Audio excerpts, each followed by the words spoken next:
tell me, what letter is this? It's pretty obvious, right? Now, how about this? Okay, it's gross, but it's still fairly logical. But then, that. Well, okay, so since you saw how it began, you can probably still tell what it's meant to be. But this is obviously broken. Some may even say wrong. But why? Hey everybody. Welcome to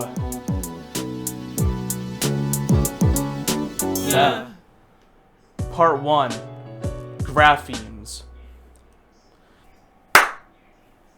That's right. Take that. A clap. Boom. So I'm in the middle of judging the second Cursed Conlang Circus as of recording this video, and I have already witnessed some true horrors beyond human imagination. And you know me, I like to break linguistics. So after watching a bunch of circus submissions, I noticed a couple blind spots that we cursed conlangers seem to generally have in the realm of linguistics. For example, semiotics. About a year ago, I made a video on the subject of phonemes, allophones, and diaphonemes. Now, the concept of a grapheme works the same way. If you're new to this, the eme suffix applied to a topic in linguistics and semiotics means that the subject is a category of information that is arbitrarily distinguishable from others in the system. More simply, p and b are different phonemes because aspects of their pronunciation, according to the speakers of a given language, are different enough that they can change the meaning of an utterance with those sounds as the only difference. Pat and bat are different words in English because the difference in voicing and maybe aspiration tells our English-speaking brains that those words are, in fact, different and not the same word. Go watch my allophones video for more context if that confuses you, because it's confusing to think about. Anyway, the system works just like this with graphemes. A grapheme is the smallest unit of visual information that conveys meaning in the written form of a language. A capital P and a capital B are different letters, and thus different graphemes. In the Latin alphabet, because that little extra loop on the B is enough visual information to tell us that it has a different meaning. For the Latin alphabet, we have capital and lowercase letters, the apostrophe, question mark, numerals, percent signs, and a bunch of others. All these are their own graphemes. They have meaning. We know what they mean. Technically, every written symbol that has a distinct meaning to a brain is a grapheme to that brain.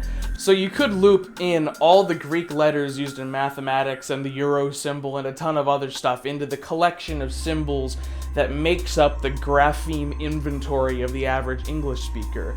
But that goes on forever and it can't really easily be defined. Plus, what if somebody like myself can read the Latin alphabet and the Cyrillic alphabet and some Chinese characters and several of my conlang alphabets? For the rest of this experiment, I'll be setting the boundary of the English grapheme inventory as the 26 capitals, 26 lowercase, 10 numerals, and 30 punctuation and tabulation symbols labeled on a default English QWERTY keyboard, just to keep things simple.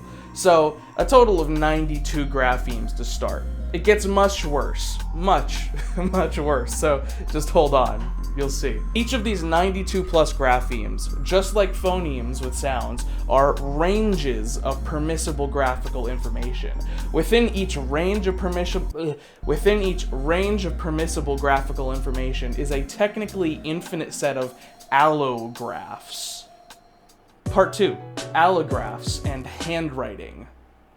If you've ever used multiple fonts, which you have, then you have first-hand experience switching between a catalog of different allographs that fit within each of the graphemes on your keyboard. A letter G is going to look quite different in Comic Sans than it will in Show Card Gothic, but you can still tell that they're the letter G. For whatever reason, our brains are able to pick out that pattern and identify G and every other letter, even when it may come in a wildly different shape. Even if the version of G is in some ornate form or cursive or something. There's something that tells us that it's a G. It's somewhere in there, but what is it? This also means that every person's handwriting is their own set of allographs that changes appearance slightly with every instance of writing. There's also technically another type of allograph, completely unrelated, and linguists have frustratingly only been able to call them orthographic allographs, which is when multiple individual symbols, aka digraphs, trigraphs, polygraphs, etc., multiple individual symbols or sequences of symbols, which are graphemes on their own, all refer to the same sound and realization.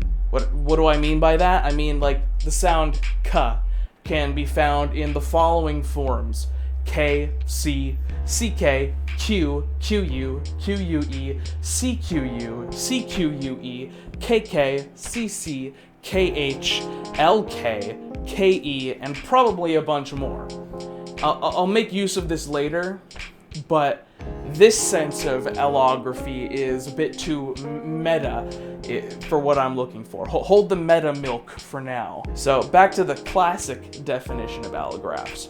We have all the fonts and all handwritings as allographic representations of underlying graphemes. And that means that somewhere in each grapheme's graphical space are boundaries, metaphysical borders that cannot be crossed lest the meaning either be confused with another grapheme or lost entirely to, like, the cosmic microwave background radiation. Written gibberish, or as some may call it, scribbles. So if somebody has trouble reading your handwriting, that technically means that your writing at least occasionally transcends this boundary. Does that mean that there's an objectively good and bad handwriting? No, not really, but it does mean that just like in spoken communication, that breaking these emic boundaries unintentionally is objectively a mistake. And in linguistics, we don't use the word mistake lightly, but I'm talking about an actual literal mistake. But that's good. We found the mistake, that's what we're looking for. It's time to descend into my main cursed experiment for this video. I want to break as many graphemic boundaries as possible. Part 3. Killing the underlying grapheme. In spoken language, the default form of a phoneme in a language is the sound that underlies all the others. In other words, you can come up with situations in which different allophones are used until all you can say is, otherwise, P, the phoneme, is released as pa. Does that mean that there's an underlying form for every grapheme, a certain set of basic lines and curves that are the default upon which all other allographs are variants? Actually, not really. Or kind of. I'll attempt to explain, but it's like actually really murky. It's kind of like a subject of debate.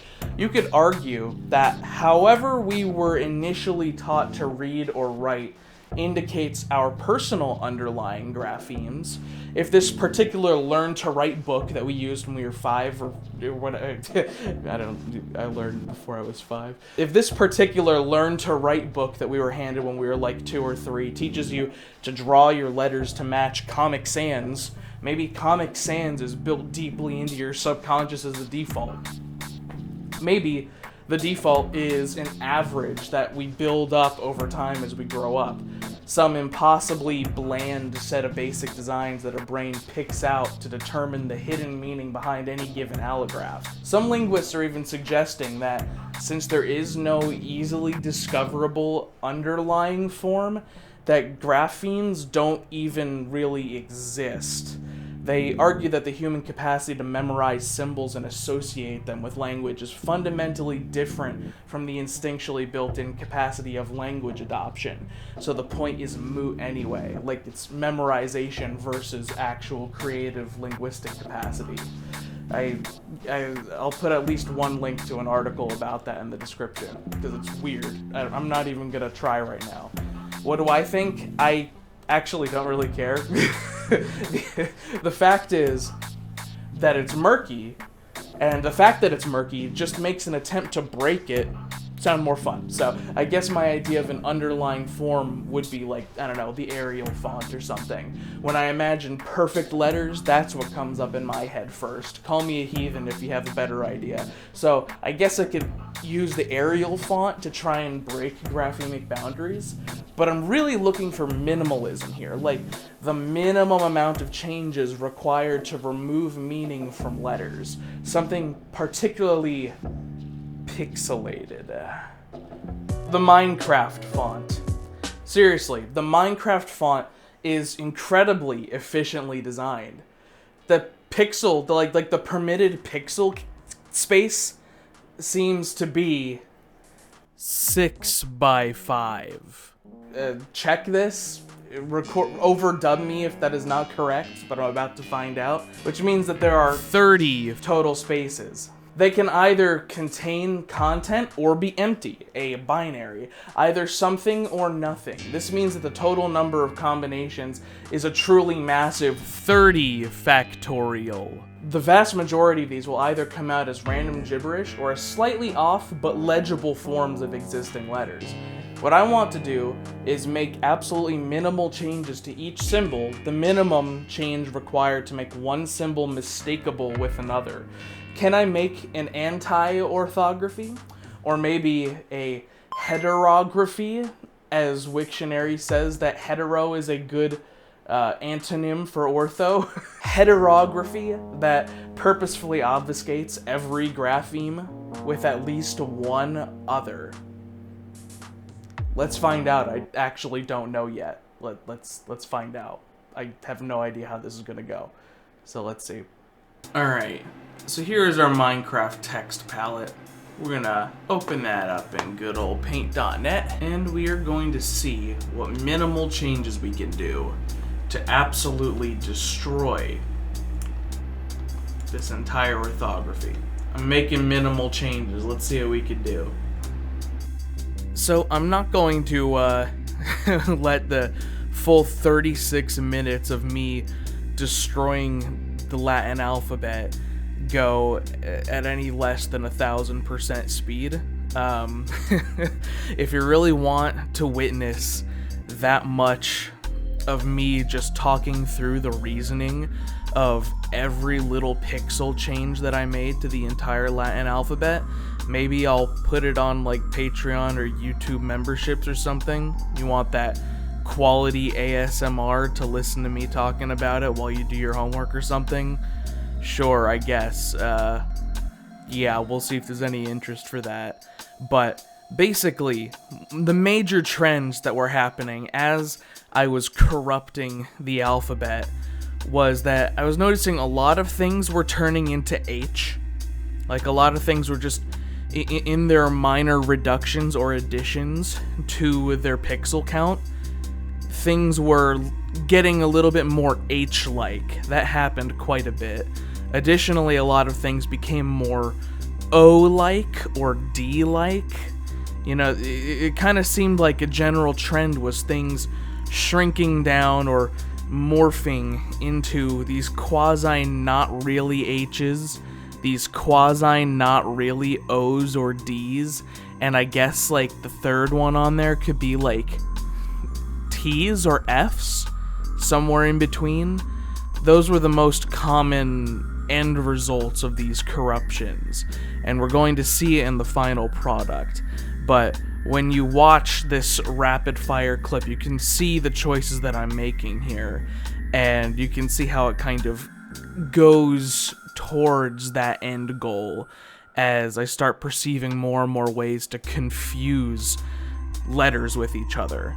And again, my goal with this was specifically to confound at least two letters with each other, to ruin every single grapheme in at least one way by making it confusable with at least one other grapheme in the simplified Minecraft font.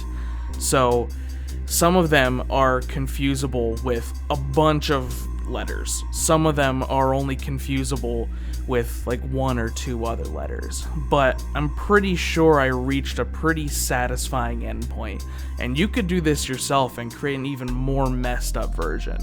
I believe in you. Go try this out if you want. It was just kind of a fun exercise. So get ready to see my beautiful, glorious end product in Minecraft.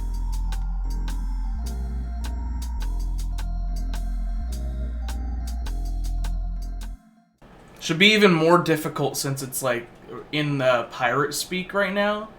So let's see what happens. Let's see what happens. Oh god. Interesting. Okay. Now I can tell that that says plundered, right? Because I know that that's the word plundered, but not for much reason. Oh god. So again, like, I can kind of tell what these say because I've been using pirate speak on Minecraft for a while, right? So I can tell that says lonely voyage. But like, I don't know what that says. That's pretty good. I feel like I might be able to do more though. And so I went back into the editor and started to do more. Yeah, I then spent probably another 20 minutes or so going in and tweaking the numbers and the various other symbols that show up on the QWERTY keyboard, because I realized it didn't really meet that 92 character kind of grapheme range that I was talking about earlier in the video. So I went in to actually fulfill that promise and make sure that numbers could be mistaken with letters or with other numbers, and that the various symbols like the dollar signs and the hashtags and all that could be mistaken with at least one other thing in there. So I spent a good amount of time on it, and I refined some of the other things that I had done in the first version of the heterography, and so I used my Minecraft video again as like a tutorial. I used my own video as a tutorial for myself both times, and slapped the heterography version 2 in, and then I was ready to actually witness the results. Alright, let's see. Let's see if it works a little better this time. Heterography version 2. Let's see. Oh god. Okay, yeah, I can already tell that this is better. Oh my. Okay, let's go into this world. I don't even remember what I named this world. Let's play a little Minecraft. Let's try and type some sentences. Can you tell what that says? Like, definitively. How about this? Can you read that? Can you read that? And again, the answer is probably like, after a couple guesses, you might be able to get it. But in such a simplistic font, there's so few variables to change that it might be hard to actually tell. Like, some of these are like pretty much identical to each other. How about this one? How about that? What does that say? And again, this was done, I tried to be as minimal as possible. Some of them I had to do like a shifting of their position a little bit, but overall, I tried to keep it as simplistic as possible. Oh god. I think I saw a village over here. I should move on. Oh no! No!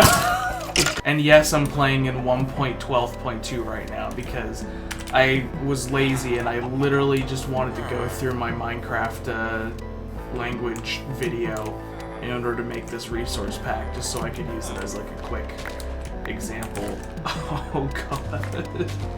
You know what'll screw me over even more? If I just literally switch it to a different language. This one? Oh, okay, cool. Oh god. Now I can't do any of the ones that have visible like diacritics and stuff in them because I didn't do the diacritics. But I don't know. What if I switch to that one? Let's see what happens. Oh god. I don't know what language I just switched into. Let's see if we can pick some carrots and see if I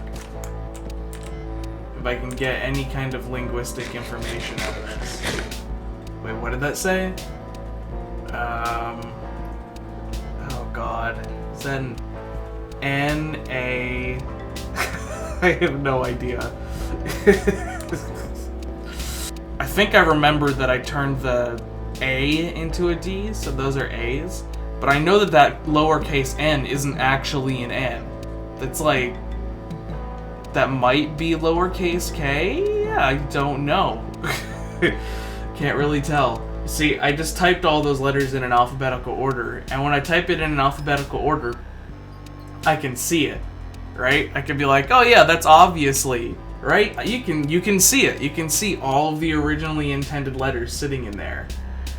But until you take time to memorize it, and even after then, this is illegible to the maximum degree that a Minecraft font will allow.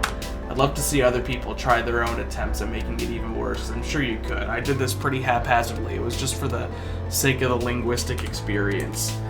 So yeah, I'm pretty satisfied with how absolutely horrid that is.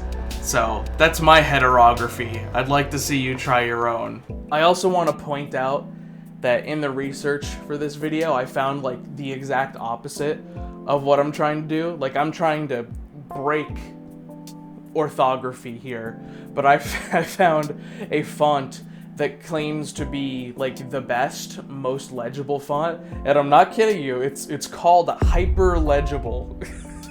So it was made by the Braille Institute. It's literally called Hyperlegible, and yeah, I'll put a link to that in the description too, because like, it's not too special, it's pretty cool, and there's really cool like research behind it, but like, it's hyperlegible, so to do with that what you will.